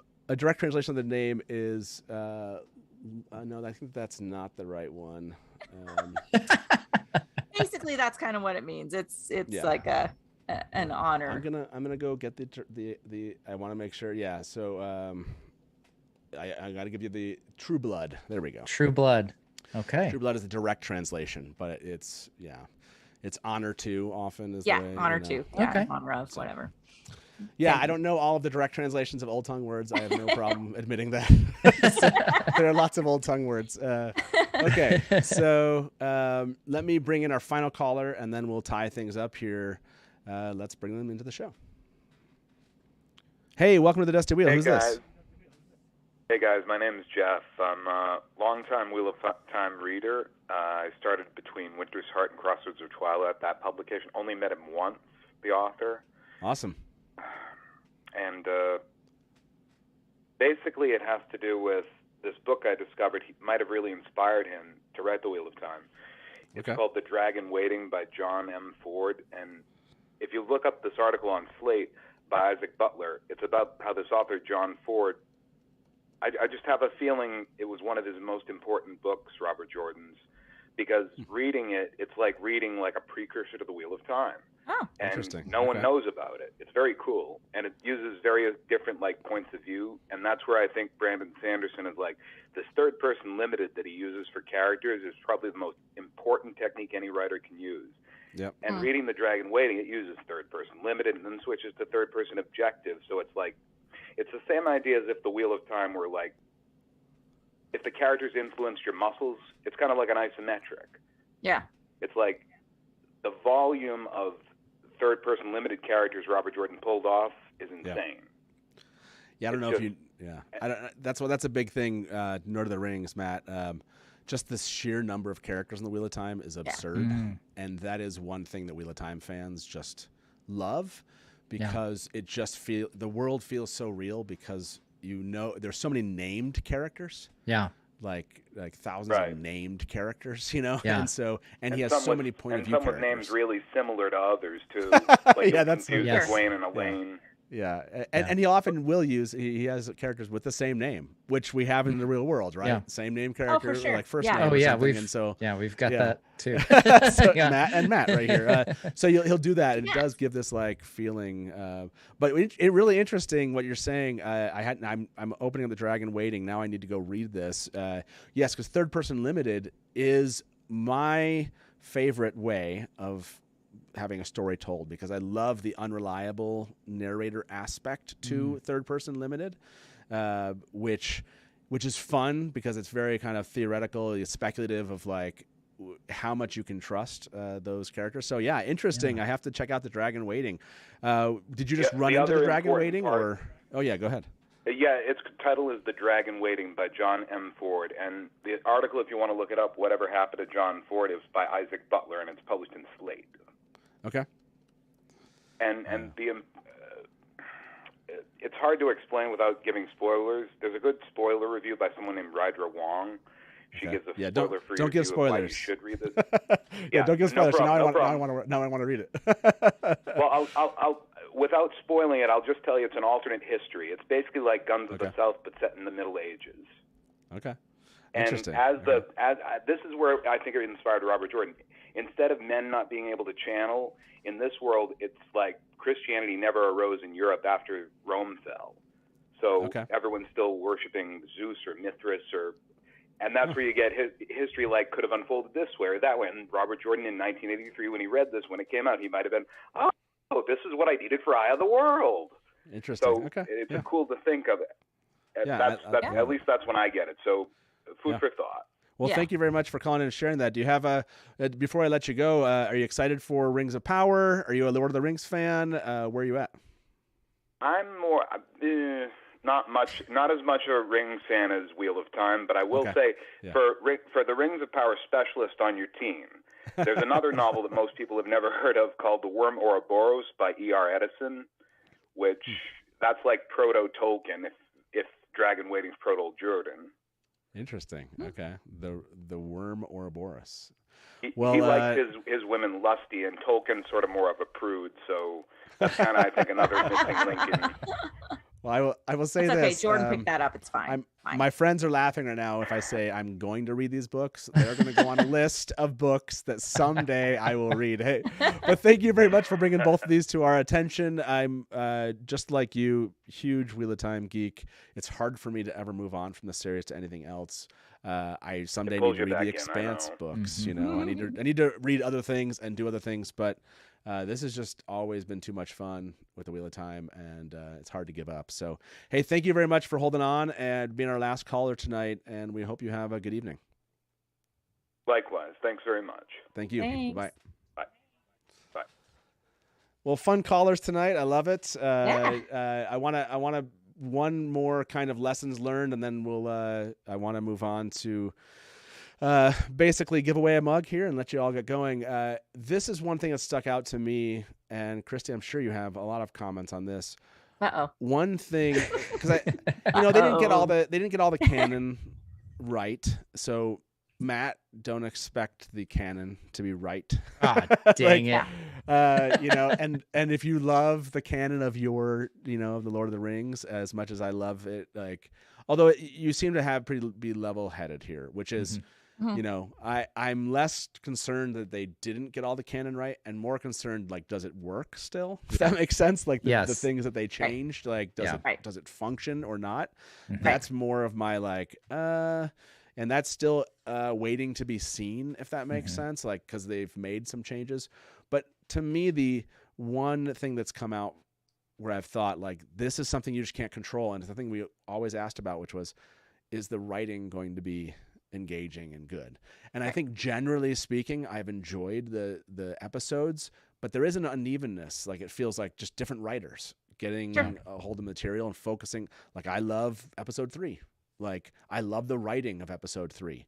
There's some episodes where I'm like, no, I don't really enjoy that. Again, I know that's one of those things where if you have different writers and writers are taking kind of maybe a lead role for particular episodes, it feels uneven as a viewer because it just feels like as much as they try to kind of make it all work, you can feel the different voices. So I don't know if Lord of the Rings has the same thing, but if they do have kind of this writer for these 2 episodes and these writers for these, and even when they have an overarching person that's kind of maybe involved in the whole thing, there is an unevenness to it that it gets me. I don't know why. It just it hits me.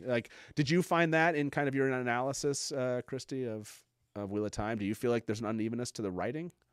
Unevenness is a extremely fair way to put it. But I'm going to kind of go back just a little bit. And I do feel that it kind of starts from the pilot and then moves forward, because the pilot is kind of like your driving narrative, right? So there's decisions that you make and choices that you make in terms of writing and structure and character development that start from the pilot. And I think, a couple of the decisions and choices to make a more updated, modern sense for Wheel of Time and how they came to that. So then that was the driving sense of how they made some choices and their changes. That really shifted the narrative. And then when you're bringing on writers who, and I'm not saying that I know this, maybe we're just tasked to read the first book or, kind of don't read the books. We're kind of creating our own structure and our own pathway. You might get a little bit of that unevenness. And I while I liked watching the show, I do step back and go, that was an interesting choice. And I wonder what the thought process was behind that. but for me, it wasn't necessarily even about canon. It was, why was there a choice and a decision to change something that was so integral to the center of Wheel of Time? Yeah. And then how did they feel they were going to be able to approach that as they moved forward in the narrative? And I'm beating around the bush, but it was really the decision to think, could anybody else be the Dragon Reborn but Rand, or something along those lines? And that really shifted the way that the writers approached each episode and the character arcs, and it really changed that driving aspect. And so, you know, there is a sense of unevenness, because sometimes you really have to have a cohesive writing room, and that obviously starts with a showrunner and then your team. And there was such an excitement to bring so many things to the Wheel of Time. We want to do this, and we can bring that, and we can highlight this. And while a lot of things came out from canon that we've been like contemplating, and then they brought it and we saw it and we're like, yes, there was an opposite reaction, which was there was a lack of establishing foundational aspects from the books and from the canon that were missed.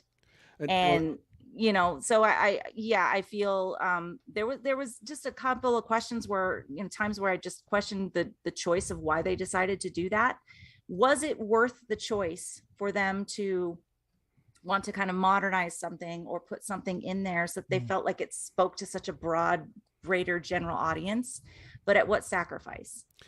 And so that's kind of what we analyzed with when we broke down each episode and analyzed on our screenwriting thing was, you know, what was this the best choice? And then why did they make that decision? And are they going to be able to course correct? Are we going to see something down the road that really we haven't seen yet? Those kinds of things. Can you tell fans, by the way, Kristy has done an analysis of is it each episode in the first season? We did an analysis of each episode. Where can they find that if they want to kind of go through the breakdown that you're kind of speaking to? You can actually find us on YouTube under The Successful Screenwriter, or it's the Successful Screenwriter podcast. And anywhere you can find podcasts, you can get it. Spotify, Apple, wherever.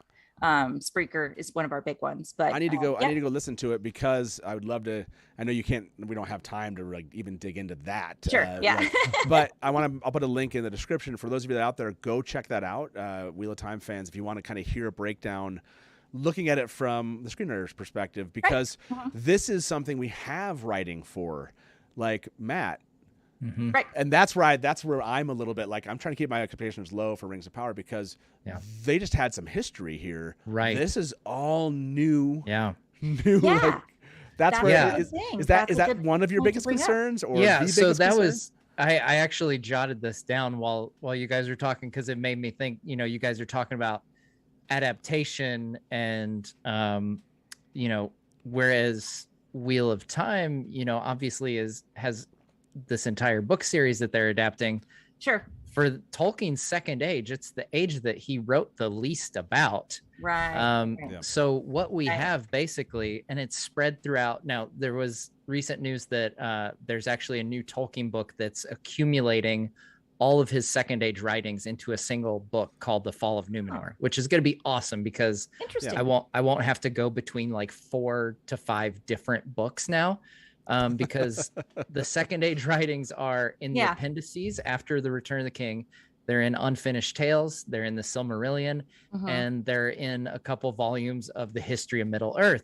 So it's all spread out, and the vast majority of it is notes and summaries. And so we know of all these events that happen. We know the motivations of why these events happen, and you know, why characters do what they do, but we don't have, say, a conversation between Celebrimbor and Sauron disguised in his fair form, you know, convincing Celebrimbor that the Rings of Power are a good idea.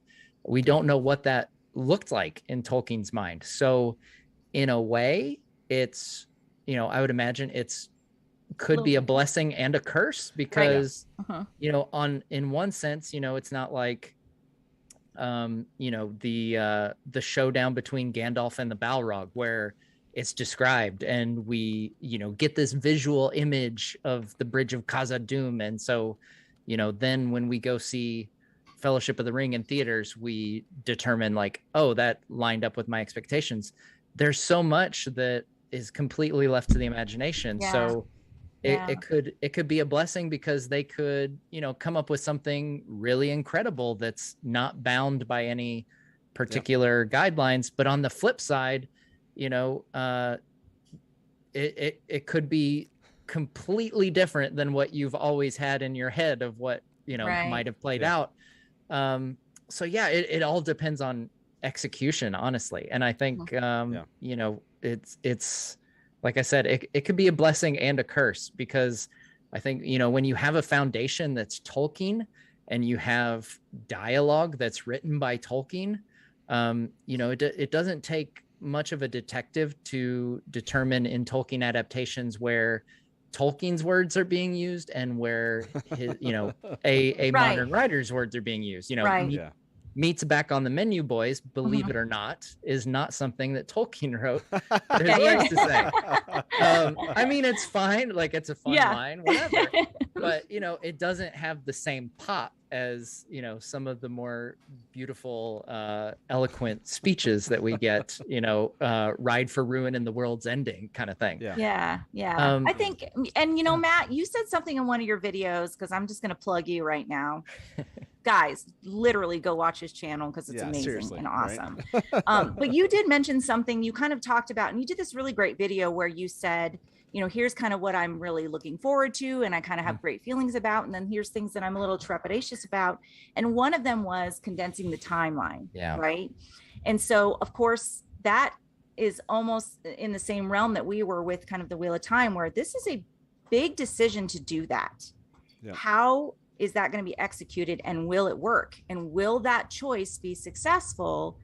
Because that's a big thing. That's a big decision to make. Instead of, you suggested, like, maybe each season we're going through the timeline. Yeah. But they've decided to kind of condense everything into just one story arc. And so, will that choice work? Is that choice going to be able to be strong enough and fleshed out, or will it not? And I think that's something to kind of really keep in mind as people kind of take in the series is, was this the best choice to do? Right. Yeah, go ahead, Matt. I think, as far as concerns that I have for the show, I've kind of had that at my number one for a while now.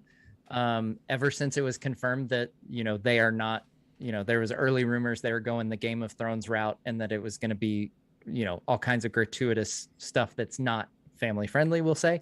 And not Tolkien. But and not Tolkien. Yes. Exactly. It would be the exact opposite of Tolkien, but it's been confirmed, refuted, that's not happening. So, as far as the story goes, my number one concern is the time compression, because so much of what happens in the Second Age of Middle Earth stems from, for the men, it is their jealousy of the immortality of the elves. And for the elves, it's the fact that they are immortal and they linger while the world grows old and decays. Yeah. So that's why they create the rings of power.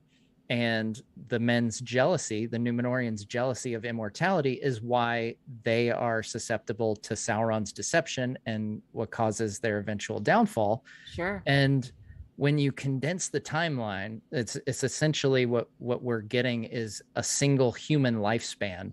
Right. Because we know that, for instance, Isildur, who is at the War of the Last Alliance at the very end of the Second Age, is, at the beginning of this show. So we won't see generations of men pass away. Yeah. And there's an effect for that, right? Yes. Really, and so, so that would be, what I would expect to be, a pretty low hanging fruit way of, driving that point home, is by seeing, every season or two, men are dying off, like characters, especially if you make them compelling, good characters that people like, and then they die off, like, oh man, I'm really bummed, then you kind of get it in a way that you won't if, all these men are still here. Like there's not going to be that big distinguishing factor between the elves and men. Like we see Elrond, who lives for thousands of years, and we see Isildur who lives for a couple hundred. But in terms of the show, we're not getting a differentiation there. You're not getting that sense of what the gravity is behind all this, right? And or so the stakes and conflict and the consequences, you know. Right. Yeah. Sorry, Yeah. So it's really gonna, you know, how they, you know, and when the showrunners have answered questions, they seem confident that they've found ways to tell that story effectively. Okay. But, you know, that remains to be seen. Like, I'm still skeptical of it because you know, again, knowing the history, you know, you get it in your mind, like how it should play out. And then, you know, they've made a decision that's different. So now it's like, okay, you know, so it changes the trajectory. So I'm still in wait and see mode, but like, it's going to be something that is really on the forefront of my mind that I feel like is just integral to this story, that they find a way to convey that properly. Well, but this goes to that point, which is, it's a change that they've made. There's no stopping it, and it is going to drive just like the search for the Dragon Reborn and who can be anyone can be the Dragon Reborn. Basically, changed the way that the writers had to approach how they told the story. So Which confused the heck out of me, by the way, when I was watching Wheel of Time. You're like, I had to talk about. I was like, I assume everyone here knows by now, but I was talking to my friend. I was like, it's totally Rand, right? I was like, it's gotta be Rand. I'm glad that you got that. I'm glad you got that though. And I was like, but why? And then like, the male and female parts of the man. I'm like, so why? Would it be a bad thing if one of the girls was the? I was like, it's confusing the heck out of me. And then I had it explained to me, but I can do like a canon explanation, like taking their changes and how that would morph, but still work within the Wheel of Time. But again, it's like. It's one of those like unforced errors, if you will. Like, you didn't have to do it. It was a choice they made, and it definitely drives the narrative. And the choice is made. It's done now, right? And so the consequence is, okay, so how does that affect like the overall canon? We're never going to get the story told in this, at least, telling by Amazon, where that isn't the case, right? So like you said, it is. You make a good point, Christy, which is some of these initial choices that like showrunners make up front and corporations, right? I can't imagine there's not executives, producers all over this thing, just like there are for Amazon. They're like, why can't we have this? And someone's saying, well, because of this. And they're like, well, give us something else. I want that. I'm sure there's that kind of thing happening too. So you get stuck with these things that sometimes from the writer's perspective, they're like, well, I was given this and I'm not allowed to change this. So I had to write around it, if you will. You're absolutely right, Matt. Absolutely right. So there's the unevenness of the writing isn't necessarily, or the pacing isn't necessarily the writer's fault versus like these decisions that were made up front. That's how we got a love triangle in the Hobbit trilogy, by the way, was thank you to executives. So they're like, we need a love story in here. Yeah. Some people would blame that same love triangle existing in the Wheel of Time. Because we need conflict for some reason. Yeah. So let's finish up here. I asked this question, everybody, is having less information when doing an adaptation a blessing or a curse? People are mixed on that one. 44% on blessing or curse here, which I was surprised about. But I'm not. It's that, yes, you can tell more story or you can tell something, but then can you actually do it as well as the author, or can you excite fans like the author did? And it's harder to do. So, well, and is that your job? Is your job to do it better than the author, or is your job to become a voice for the authher? Yeah. And again, that's what I mean, another choice and decision that's made. Yeah, that's a good point. Yeah. Right. In those initial stages, By the way, thank you both for being here. We did not cover every possible thing we could have about this. We can talk for 2 more hours. It's fine. Oh, for sure. Yeah. We'll keep having these conversations as we go, and I want to have you back, Matt, to talk about what you end up getting. I'd love to. It'll be fun watching your live streams and your reactions to everything, and I won't understand any of it. Matt, I want to be on your show too. So absolutely, let's talk about writing. Yeah, let's do it. Yeah, I see that people are entering the raffle in chat. Please do put an ! raffle as one word in chat if you want a chance at this mug. We'll give away here shortly. Only do it once. Multiple entries are not going to help you. And Miss Sarah James, thank you very much for the tip. Ice cream money for WatCon, because I want you to actually get ice cream. That's some shade throwing. Yeah, somebody eat ice cream for me. That's some Daniel Green shade there. Daniel Green will be there. and he does owe some ice cream. So I'll let you know if I'm able to acquire said ice cream from him. I will be at WatCon here in this weekend. I'm actually leaving tomorrow for that. I will be Master of Ceremonies at WatCon. This inaugural WatCon out in Columbus. I love the fact that Wheel of Time fans are just creating more conventions all over the world for people to go to, and this one will be a lot of fun. First cons are just a lot of fun, right? It's all of the little errors that happen and whatever, but the excitement of doing something new at the same time. So I can't wait to experience it all and be on stage to be part of that. That excitement of that's what's going to happen there. So for those of you that are going to go into WatCon, please come up and say hi. It's gonna be a lot of fun. For those of you virtually are there, maybe we'll check you out on chat and say hi to you there. So hi. And otherwise, 2 months until Rings of Power. And someday Wheel of Time will come back once Rings of Power's gone. I blame you and your fandom, Matt. We can't have our next season of Wheel of Time because we got to stagger those dates, man. Well, they're not filming season 2 of Rings of Power yet either, so it looks like we'll be in store for a wait as well between seasons. That's true. Yeah, I guess a Wheel of Time will probably be sometime. People are estimating sometime next year, second quarter maybe. Okay. So we'll They're see. just gonna alternate or something. Yeah, go back and Drive forth. me Probably. crazy. It's gonna be. We'll come back and forth on each other's shows and chat about that experience. Taylor, why don't you pick us our winner for tonight? Good luck for those of you that entered. I think these are the kind of best nights when the show's very far away. Fewer people are gonna be here, so you have a greater chance to win. So good luck. Go ahead, Taylor. Good luck. Close it up and pick our winner. The winner is Bits. Bits is the winner. If you're out there, please let us know. Congratulations, and just reach out to me. Look, you get a mug on Discord. Nice. Yeah, you get to get a mug. Get this one. And so do you, Matt. So make sure I get you. All of our guests get a Dusty Wheel mug. So I'll follow up with you and make sure we get that out to you. I love. It feels like Christmas, I just get to give away stuff. So congratulations, Bits. And reach out to me if you're Bits out there. Reach out to me on social media or Discord, and we will make sure that you get that. People have been waiting 2 months for these because I moved. That was a thing. And also, Zazzle hasn't had a sale on mugs. And I'll be honest, guys, I'm not going to pay full price for those things.